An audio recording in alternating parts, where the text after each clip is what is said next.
నాది భూమి ఆడారం తుర్కపల్లిలో 23 ఎకరాల 26 గుంటల భూమి ఉన్నది, వ్యవసాయ భూమి.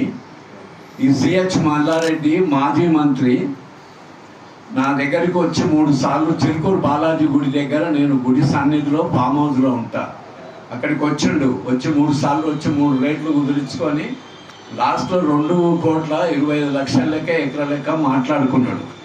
మాట్లాడి 8 కోట్లు ఇచ్చిండు. ముందుది మోసపూర్వకంగా 9 ఎకరాల 19 గుంటలు ముందు చేపించుకున్నాడు.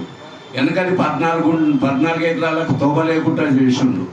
డబ్బులు అడిగితే ఇదిగో అదిగో అంటాడు. ఏమనంటే మా కొడుకు కోడలు వద్దని అంటాడు. కొడుకు కోడలతో ఏం సంబంధము?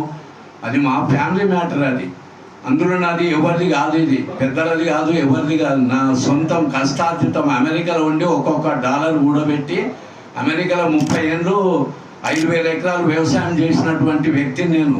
నాకు అక్కడి ప్రెసిడెంట్ కూడా సన్మానం చేసిండు, ఉత్తమ భారతీయుడు అని. అటువంటి సంపాదించి తెచ్చి నేను కొన్న భూమిని 103 ఎకరాలు 26 గుంటలు ఉంటే నా బావమతికి 40, మా సట్టగుంకు 40 ఇవ్వగా 23 ఎకరాలు 26 గుంటలు ఉంది.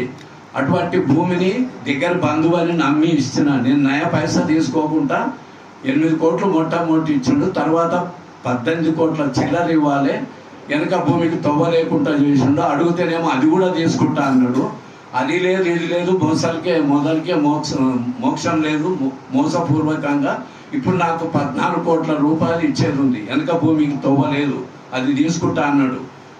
ఇలాంటి మోసాలు చేసుకుంటా ఇప్పటికే ఎంతో మందిని చిన్న చిన్న రైతులను కూడా మోసం చేసిండు. ఇప్పటికీ జరుగుతూనే ఉంది. అది వేరు విషయం. నన్ను వృద్ధుల్ని చూసుకొని ఇలా మోసం చేయడం అది సమంజసం కాదు. నేను రేవంత్ రెడ్డి గారి దగ్గర, సీఎం దగ్గర కూడా పోవాలనుకుంటున్నా. కాబట్టి మీడియా వాళ్ళు, ప్రభుత్వము అందరూ నాకు సహాయ సహకారాలు అందించి నాకు న్యాయం చేయగలరని ప్రార్థన. మల్లారెడ్డి గారు మా కోడలు, మల్లారెడ్డి మరదలు, తమ్ముని భార్య, గోపాల్ రెడ్డి భార్య, ఇద్దరు సొంత అక్క చెల్లెలు. మీకు బంధువు అవుతాడా? మాకు బంధువు అవుతాడు. మరి మొత్తం డబ్బు లేకుండా రిజిస్ట్రేషన్ ఎందుకు చేసారు మీరు? అదే నాకు ఇక నమ్మి చేసిన బంధువు కదా, ఇంత పెద్ద మినిస్టరు. ఈ మామూలు ఈ డబ్బును నన్నేగా కొడతాడా? అపర కోటేశ్వరుడు ఆయన. విద్యా సంస్థలకు అధినేత, సరస్వతి పుత్రుడు అనుకునే సన్యాసి అని అనుకోలేదు నేను. ఇటువంటి సన్యాసి వేషాలు వేస్తాడని అనుకోలేదు. కాబట్టి నమ్మి చేసిన. మీరు అది వాస్తవమే, అయినా నమ్మిన.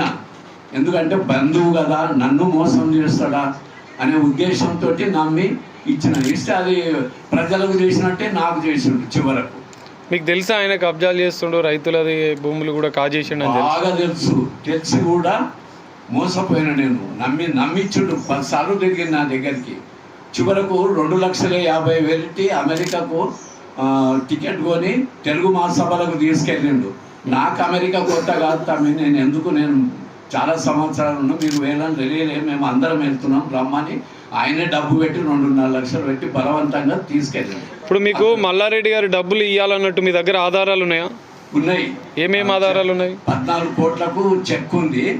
చెక్ ఇంట్లో మర్చి వచ్చిన, ఇక్కడ డిస్ప్లే చేద్దాం అనుకున్నా. మీడియాకి ఇస్తారా? అవి మీడియాకి ఇస్తా, నేను మీడియాకి ఇస్తా. బౌన్స్ అయింది. ఇప్పుడేమో ఇది ఎగగొట్టగా ఇప్పుడేం చేస్తుండ్రు, కొత్త నాటకం కొడుకుతో కోర్టులో కేసు వేయించుండు. నిన్న లాయర్ తోటి, హనుమంతరావు తోటి నాకు నోటీస్ పంపిండు. ఎందుకంటే కోర్టులో వేస్తే కాదు, ఎక్కడనో ఎప్పటికో కదా, అది తేలదు. సో ఇప్పుడు మరి ఫైనల్గా ప్రభుత్వాన్ని ఏం డిమాండ్ చేస్తున్నారు? మల్లారెడ్డిని ఏం అడుగుతున్నారు? నాకు కావాల్సిన న్యాయంగా ప్రభుత్వాన్ని అడుగుతున్నా. నా డబ్బు నాకు ఇచ్చా, వెనుక భూమి కూడా డబ్బులు ఇప్పియాలి.